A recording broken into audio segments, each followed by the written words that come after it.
তো এই তো হইছে মেহমান আইলে যে একটা হয় আর সবার আগে একটা ডেজার্ট আইটেম রেডি করতে হয়। তো ডেজার্ট আইটেমটা আর সবার আগে করি আর যাতে ঠান্ডা হয়। আর ডেজার্ট আইটেম ঠান্ডা না হইলে খাইতেও আবার খুব বেশি ভালো লাগে না, যত আমরা অসুস্থতা হয় আর না হয়। কিন্তু সময়ে সময়ে দেখা যায় যে মেহমান আওয়া শুনলে আর নিজের আত্মীয় সেও যদি আওয়া শুনি তাহলে অসুস্থতা কোনবাই দৌড়াই এটা তো আর নিজেও হইতাম পারি না।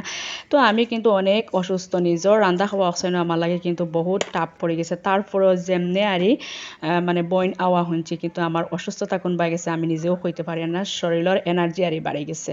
তো ভাবলাম ডেজার্ট আইটেমের মাঝে আজকে হয়েছে গিয়ে আমি ব্রেড পুডিং বানাইলাই। যখন ব্রেড গড়া আছে তো কইলাম ব্রেড পুডিং বানাইলাই, ইজিও আছে আর টেস্টিও আছে। তো এখন দেখতে পারা 4টা ব্রেড নিছি, 2টা ডিম নিছি, তারপরে পরিমাণ মতো দুধ, চিনি, তারপর লবণ এক চিমটি দিছি, দিয়া এখন সুন্দর করে একটা লিকুইড বানাই লইছি।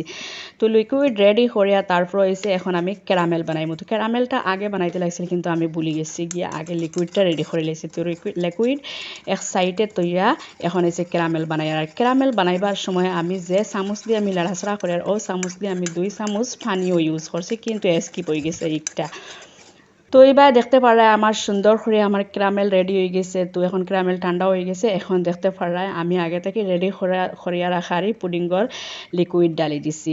ডালিয়া সুন্দর করে এবার দিয়ে হয়েছে গিয়ে আমি রাইস কুকার আর পানি বয়াইছি। তো পানি ভাপ উঠিবার লাগে, তো ভাপ সুন্দর করে উঠি গেছে।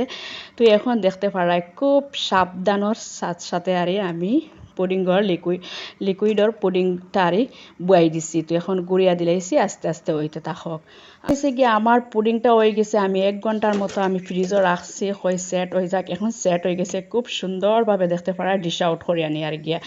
তো আমার পুডিংটা কিন্তু দেখতে যতটা লোভনীয় হয়েছে খাইতেও কিন্তু ততটা টেস্টি আছিল, খুব মজা হয়েছে আর ব্রেড পুডিং আমি কোনোদিন বানাইছি না, ফার্স্ট বানাইছি।